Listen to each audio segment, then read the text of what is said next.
வணக்கம் உறவுகளே, நான் உங்கள் ஷெஃப் ரமேஷ். இன்றைக்கி நம்ம கிச்சனில் வந்துட்டு ஒரு சூப் ஒன்று செஞ்சு காட்டலான்னு இருக்கிறேன். இந்த சூப்போடைய பேர் வந்துட்டு பஞ்சதந்திர சூப். ஆமாம், பஞ்சதந்திர சூப்புனா இந்த சூப்பில் நம்ம போடக்கூடிய இன்க்ரீடியன்ட்ஸ் அத்தனையுமே வந்துட்டு ஒரு மருத்துவ குணம் கொண்டது. அந்த மருத்துவ குணம் கொண்ட சூப்பை வந்துட்டு நம்ம செய்ய போகிறோம். நம்ம உடலில் வந்துட்டு ஏதாவது ஒரு உடம்பு முடியாமல் போயிடுறாங்க, நமக்கு காய்ச்சலோ இல்லை தலைவலியோ இல்லை உடலில் உபாதைகள் அதிகமாக இருந்தாலோ இந்த மாதிரி சமயத்தில் இந்த மாதிரி ஒரு சூப்பை வந்து பண்ணி சாப்பிட்டோன்னா இம்மீடியட்டாக 10 நிமிஷத்தில் பஞ்சா பறந்து போயிடும். அந்த மாதிரி ஒரு சூப்பை தான் இப்போ நான் பண்ணி காட்ட போகிறேன். வாங்க நம்ம சூப்புக்குள்ள. இதுக்கு மெயினான 5 பேர் இவங்க தான். 5 கேரக்டர்ஸ், மெயின் கேரக்டர்ஸ் இவங்க தான். அந்த 5 பேரும் பஞ்சதந்திரம். இவங்க 5 பேர் இல்லைன்னா இந்த சூப்பே இல்லை. இப்போ நீங்கள் தெரிஞ்சு வச்சுருப்பீங்க என்ன சூப்புன்னு சொல்லிட்டு. ரசம் தான் பண்ண போகிறேன். ஏன்னா ஏன் இதை வந்துட்டு பஞ்சதந்திரம்னு சொல்கிறேன்னா, இந்த மிளகை பார்த்தா பயந்து ஒளிர நோயே கிடையாதுன்னு சொல்லுவாங்க. அதனால தான் மிளகு இந்த ரசத்தில் முக்கியமான ஒரு கேரக்டர். அடுத்து சீரகம். இந்த சீரகம்ன்றது வந்துட்டு சீர் அகம், நம்மளுடைய உள்ளுக்குள்ளார இருக்கிற ஒவ்வொரு பிரச்சனைகளையுமே வந்து சீர் செய்யக்கூடிய ஒரு அருமையான மருத்துவ குணம் கொண்டது தான் இந்த சீரகம். அடுத்து இஞ்சி. நம்ம உடம்புக்குள்ளார வந்துட்டு உபாதைகள் எது இருந்தாலுமே இந்த இஞ்சி சாறு ஆனது உடம்புக்குள்ளார போச்சுன்னா இம்மீடியட்டாக வந்துட்டு இது நமக்கு டைஜஷன் கொடுத்துரும். அதுதான் இஞ்சியே அதிகமாக சேர்க்கணும். அடுத்து வந்து பூண்டு.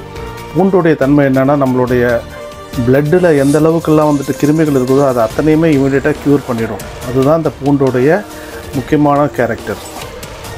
வரமல்லி. இந்த மல்லி எப்படின்னா, நம்மளுடைய இரத்த அணுக்களை வந்துட்டு அதில் இருக்கிற சின்ன சின்ன கிருமிகள் எல்லாத்தையுமே வந்துட்டு வரமல்லி வந்துட்டு இம்மீடியட்டாக வந்து க்யூர் பண்ணிடும். ஸோ இந்த 5 பேர் தான் இந்த பஞ்சதந்திர சூப்பில் வந்துட்டு முக்கியமான கேரக்டர்ஸ். ஸோ இவங்க கூட சைடு ஆக்டர் பண்ண வராங்க. இந்த தக்காளி, ஒரு நெல்லிக்காய் சைஸு புளி, ஒரு வரமிளகாய், 2 வரமிளகாய் எடுத்துருக்குறேன். இன்னும் சின்ன சின்ன கேரக்டர்ஸ் எல்லாம் வருவாங்க. அவங்க வந்து அந்த ரசம் பண்ணும்போது நான் என்னென்ன போடுறோன்றதை உங்களுக்கு சின்ன சின்ன விஷயமாக சொல்லிகிட்ருக்கிறேன். அப்படியே நம்ம ரசம் செய்கிறத ஒரு ப்ராசஸாகவே போகலாம். ஓகேங்களா? இந்த ரசத்துக்கு தேவையான இந்த 4 ஐட்டத்தையுமே வந்துட்டு நம்ம கொஞ்சம் ரோஸ்ட் பண்ணி எடுத்துக்கலாம். அது ஒவ்வொன்றா போடும்போது எவ்வளோ அளவு எடுத்துருக்குறேன்றதை உங்களுக்கு சொல்லிடுறேன். நம்ம இந்த ரசம் வந்துட்டு ஒரு 4 பேர் சாப்பிடக்கூடிய அளவுக்கு தான் நான் வந்துட்டு இந்த ரசத்துக்கு உண்டான இன்க்ரீடியன்ஸை உங்களுக்கு சொல்கிறேன். 1 டேபிள் ஸ்பூன் அளவுக்கு மிளகு எடுத்துருக்கிறேன். இதுதான் டேபிள் ஸ்பூன். இந்த அளவுக்கு மிளகு எடுத்துருக்கிறேன். இதில் 1/2 டேபிள் ஸ்பூன் அளவுக்கு சீரகம், இதையும் இதில் போட்டுருவோம். 1 டேபிள் ஸ்பூன் அளவுக்கு வரமல்லி. ஸோ இதையும் இதில் போட்டுட்டு வறுத்துடுவோம்.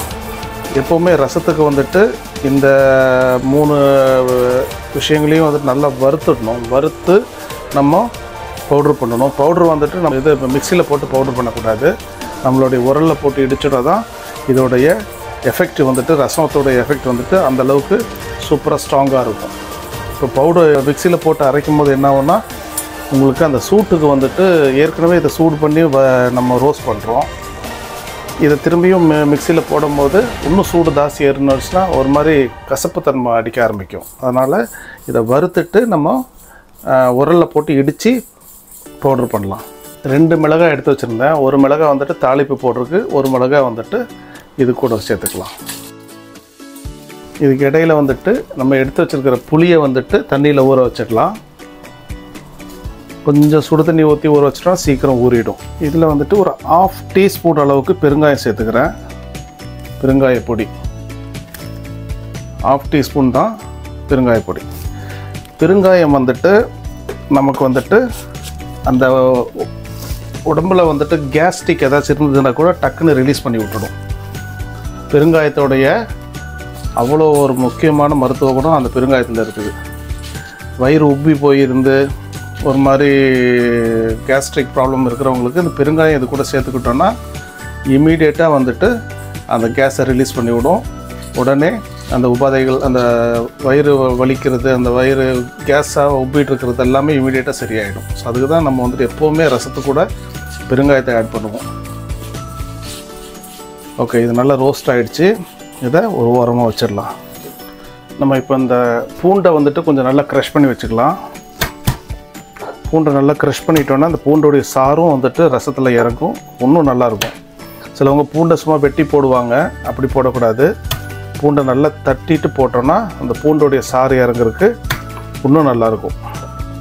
அதே மாதிரி இஞ்சி, இந்த இஞ்சியும் வந்துட்டு நம்ம வந்துட்டு தட்டி வச்சுக்கலாம். நசுக்கி இந்த மாதிரி நசுக்கி வச்சுருங்க.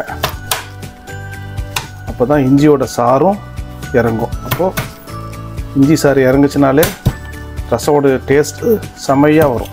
ஸோ இது எல்லாத்தையுமே ஒரு பவுலில் போட்டுடலாம். தக்காளியும் வெட்டி வச்சிடலாம். நம்ம இப்போ வறுத்து வச்சதை வந்துட்டு இதில் போட்டு நல்லா க்ரஷ் பண்ணிடலாம். இந்த மாதிரி க்ரஷ் பண்ணிங்கன்னா போதும், ரொம்ப பவுட்ரு பண்ணக்கூடாது. பவுட்ரு பண்ணிக்கிட்டால் ரசத்தோடைய டேஸ்ட்டே மாறிடும். எப்போவுமே ரசத்துக்கு மட்டும் நல்லா க்ரஷ் பண்ணணும். பார்த்தீங்கன்னா இந்த அளவுக்கு நீங்கள் க்ரஷ் பண்ணிக்கிட்டிங்கன்னா போதும், ரொம்ப பவுட்ரு பண்ணாதீங்க. இதுதான் கரெக்டான அந்த மிளகு சீரகம் இடிக்கிறது. இப்படி இடிச்சுக்கிட்டு நம்ம போட்டுக்கலாம். ஓகேங்களா? ஸோ ரசத்தை நம்ம ப்ரிப்பரேஷன் ஸ்டார்ட் பண்ணிக்கலாம். ஒரு 2 டேபிள் ஸ்பூன் எண்ணெய் ஊற்றுறேன். நான் ஏற்கனவே சொல்லியிருப்பேன், நம்ம ரசம் பண்ணும்போது சின்ன சின்ன கேரக்டர்ஸ் எல்லாம் உள்ளே வருவாங்கன்ட்டு. இப்போது மஸ்டர்டு வந்திருக்குறாங்க. ஒரு 1/2 டீஸ்பூன் மஸ்டர்டு, ஒரு 1/4 டீஸ்பூன் வெந்தயம்,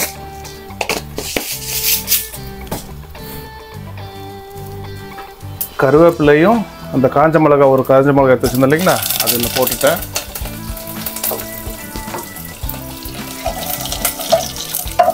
இப்போது இஞ்சியும் பூண்டையும் இதில் போடுவோம்.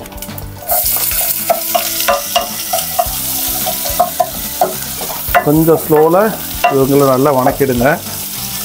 இந்த வெந்தயம் வந்துட்டு ரசம் மணமாகவும் இருக்கும். 2வது இதில் ஒரு மருத்துவ குணம் இருக்குது. என்னென்னா குளிர்ச்சி. வெந்தயம் உடம்பு சூடு அப்படியே குளிர்ச்சி ஆக்கிடும். 2வது வந்துட்டு ரசத்தில் அந்த அறுசுவை வரும் இல்லைங்களா, அதில் இது ஒரு சுவையை கொடுக்கும். இப்போது இந்த தக்காளி ஆட் பண்ணிடலாம். இந்த ஸ்டேஜில் சால்ட்டு சேர்த்துக்கலாம். நம்ம சால்ட்டு வந்துட்டு இப்போ ஏன் போடுறோன்னா, அந்த தக்காளி வந்துட்டு நல்லா மசிய ஆரம்பிச்சிடும். சால்ட் இப்போ சேர்த்துக்கிட்டோன்னா, இப்போது 1 டீஸ்பூன் சால்ட் சேர்க்குறேன். ஸோ தக்காளியில் வந்துட்டு இப்போ சால்ட்டு போட்டோன்னா இந்த தக்காளி அப்படியே நல்லா மசிய ஆரம்பிக்கும். இந்த இஞ்சி பூண்டு இந்த வெந்தயம் இதெல்லாம் வந்துட்டு இப்போவே மனம் வர ஆரம்பிச்சிருச்சு. இனி இந்த ரசத்தோடைய மெயின் கேரக்டர்ஸ், அந்த பஞ்சதந்திரக்காரங்களாம் 2 பேர் உள்ளே வந்துட்டாங்க.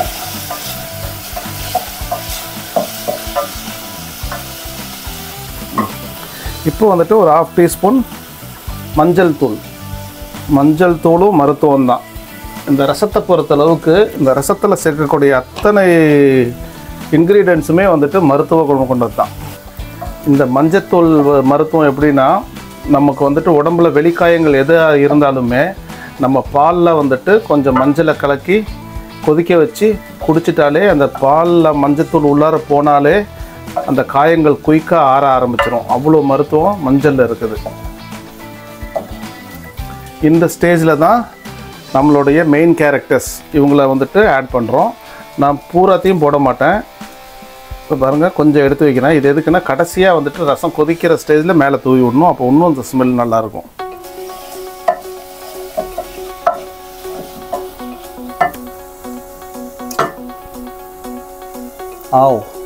இப்போவே வாசனை அந்த மாதிரி தூக்குதுங்க. ரசத்தோடைய ஃப்ளேவர் இப்போவே இறங்கிடுச்சு எல்லாமே. ஸோ சூப்பராக இருக்கும்னு நினைக்கிறேன் அவுட்புட் வரும்போது. ஸோ இந்த ஸ்டேஜில் நம்ம இப்போ என்ன பண்ண போகிறோன்னா, நம்ம கரைச்சி வச்சுருக்கிற புளியை வந்துட்டு ஆட் பண்ண போகிறோம். நான் ஏற்கனவே வந்துட்டு இந்த நெல்லிக்காய் சைஸ் புளியை வந்துட்டு சுடுதண்ணியில் ஊற வச்சுருக்கிறேன்னு சொன்னேன். அதுதான் இப்போ கரைச்சிட்ருக்கிறேன். இதை வந்துட்டு இப்போ நம்ம ரசத்தில் ஆட் பண்ணிவிடுவோம். இப்போ இதெல்லாம் சேர்த்து ஒரு கொதி கொதிச்சதுக்கப்புறம் நம்ம தண்ணியே ஊற்றிடலாம்.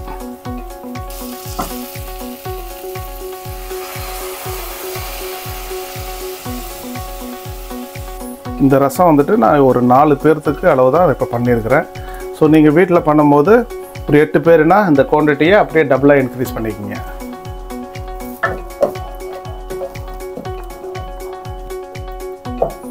இதில் வந்துட்டு நம்ம ஸ்பைசிக்கு வந்துட்டு மிளகாத்தூளோ இல்லை பச்சை மிளகாவோ எதுவுமே ஆட் பண்ண கிடையாது. அந்த இஞ்சியோட காரம் இறங்கியிருக்கும். மிளகு, அந்த மிளகோடைய காரம் தான் மெயின். இதில் இந்த மிளகுடைய காரம் இறங்கியிருக்கும். வரமிளகாய் வந்துட்டு சும்மா நம்ம ஒரே ஒரு வரமிளகாய் தான் இதில் ஆட் பண்ணியிருக்கிறோம், ரோஸ்ட் பண்ணி போட்டுக்கிறோம். மற்றபடி வேறு மிளகாத்தூளோ இல்லை பச்சை மிளகாயோ எதுவுமே ஆட் பண்ணல. இது வந்துட்டு முழுக்க முழுக்க ஒரு மருத்துவ சூப்பு.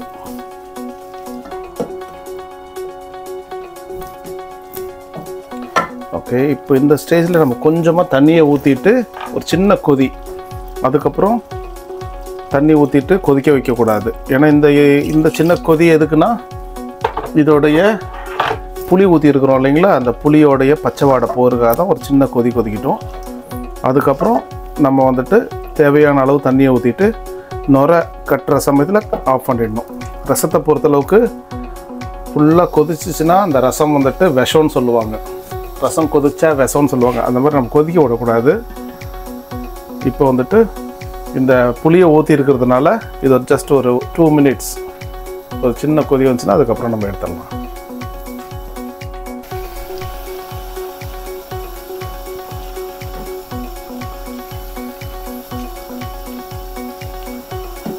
இப்போ நல்லா கொதிச்சிருச்சு.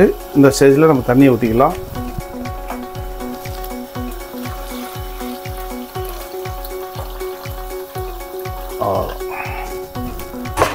ஒரு 4 பேர்த்துக்கு உண்டான சூப்பு ரெடி ஆயிடுச்சு.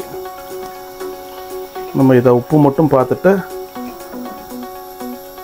ஃபைனல் பண்ணிக்கலாம். இப்போது இந்த கடைசியாக வந்துட்டு ஒரு கேரக்டர் வருவாங்க. அது இறக்கும்போது அவங்க தான் மல்லி இலை. அவங்கள சாப் பண்ணி வச்சுருக்கிறேன், அது கடைசியாக போடுவோம். இந்த பவுடரையும் கொஞ்சம் மேலே தூவி விட்டுக்கலாம். நான் எடுத்து வச்சுருக்கிற பவுட்ரு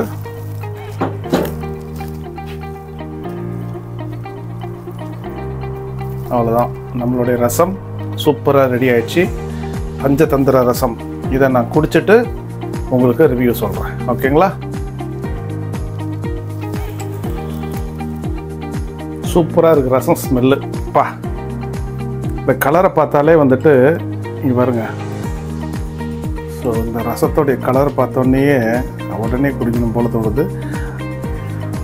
ஒரு முக்கியமான விஷயம் என்னென்னா, உடம்பு சரியாக இல்லாமல் இருக்கிறாங்க இல்லைங்களா, அவங்களுக்கு ரசத்தை கொடுக்கும்போது இமீடியட்டாக சூடாகவே குடிக்க சொல்லணும். ஏன்னா ரசத்தை சூடாக குடித்தா மட்டும்தான் நம்ம உடலில் இருக்கிற அந்த வேர்வை மூலியமாக அதில் இருக்கிற அந்த டாக்ஸிஸ் எல்லாமே வந்துட்டு வெளியாகும்.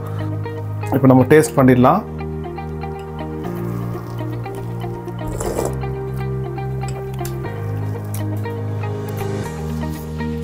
அப்பா, அந்த மாதிரி தான் இருக்குது.